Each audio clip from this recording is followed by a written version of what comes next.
I'm not really from the blogging, internet type of generation. I'm kind of old school. And I suppose all that stuff really has some value to it, but as I wrote recently, it really just burdens my heart, you know.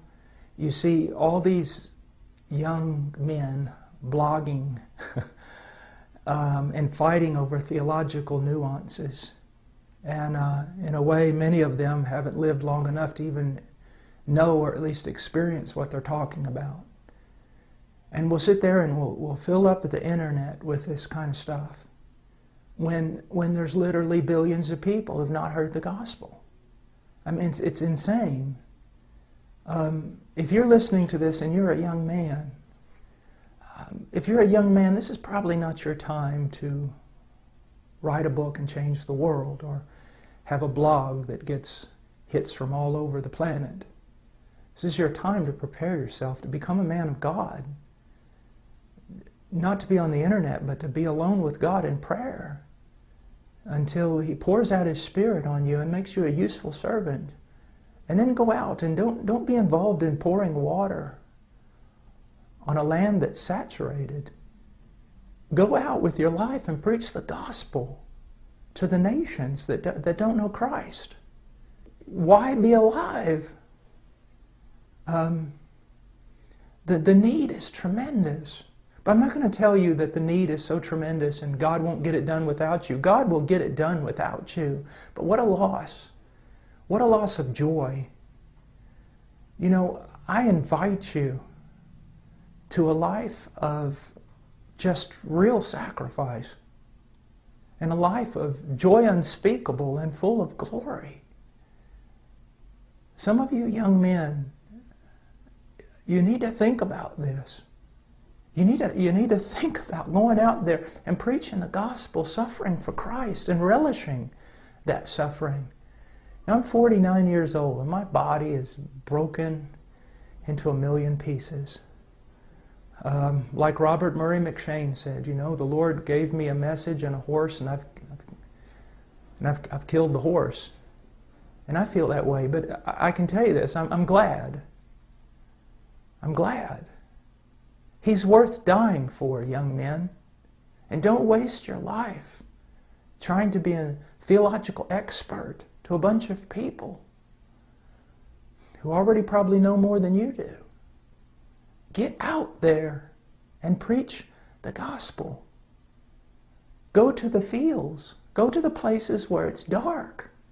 Preach the gospel of Jesus Christ. There's, you know, right now I'm just rejoicing in what God's doing in India and Nepal, but there's Tibet. You know, God, I ask God, when are you going to open the door for Tibet? And China? And when are you going to open the door for Mongolia? A friend of mine out in California, an acquaintance of mine, Larry Pan, he has on his website or whatever, he said that he would rather be on the front lines preaching than jostling for prominence on the stage. Young men, go somewhere and die, that only God and hell will know your name. God because He loves you, and His Spirit is powerful upon you, and hell because hell hates you. Go somewhere and preach the gospel. You know, I sometimes read the Puritans, and, well, I like the Puritans a lot, and Martin Lloyd-Jones and Charles Spurgeon, and then I look at the modern day preachers that we have been so blessed with. You know, men like John MacArthur and John Piper and Joel Beakey and so many brilliant men, Wayne Grudem and all these men. They're older men and they've studied a lot and God's given them a voice. Young men, don't try to be them, at least not now. And don't think that America needs you so much. You know, it's better to sometimes to be a, you know, if I preach in the United States, I'm just another preacher. But to go overseas and preach where no one's preaching, even if you're as pitiful a preacher as I am, you're the preacher. Go somewhere where John MacArthur and John Piper are not, and preach the gospel, and pray, and intercede. You know, all the men that I've ever studied, all of them, it's hard for me to find a common denominator in their lives. Some of them were more Calvinistic, others not.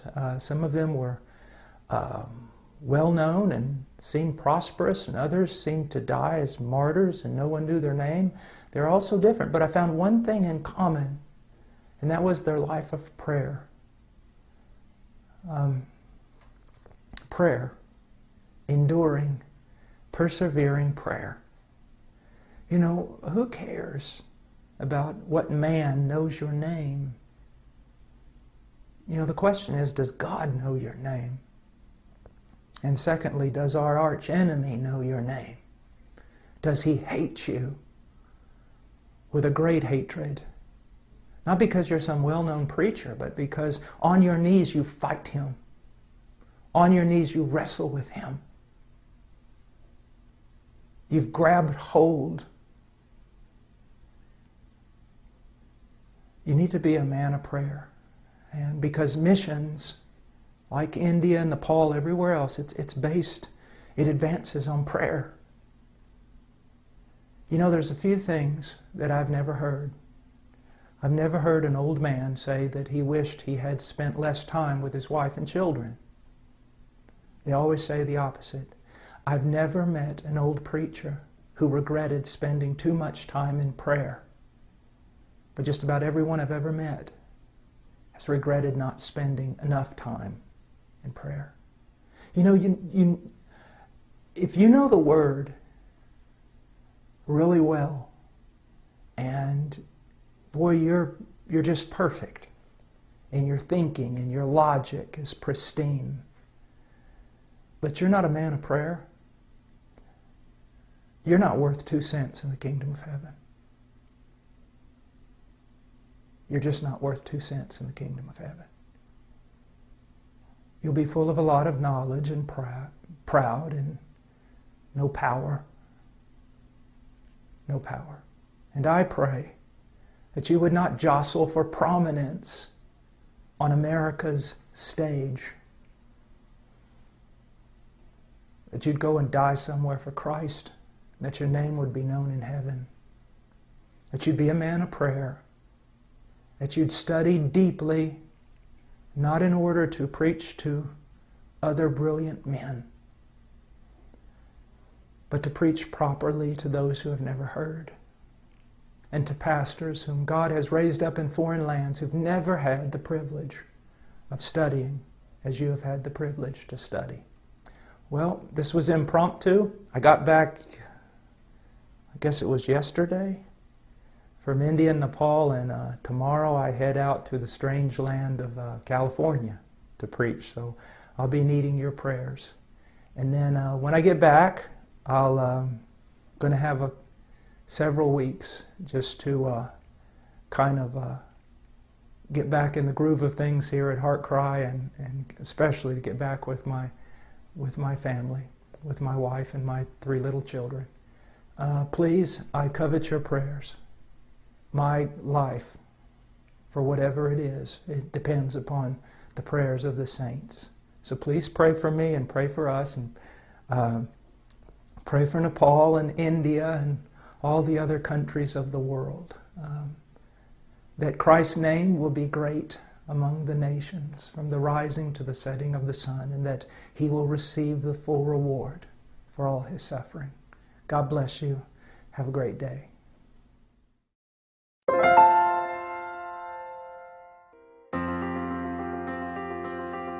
Please visit our website at heartcrymissionary.com. There you will find information about the ministry, our purpose, beliefs and methodologies, and extensive information about the missionaries we are privileged to serve.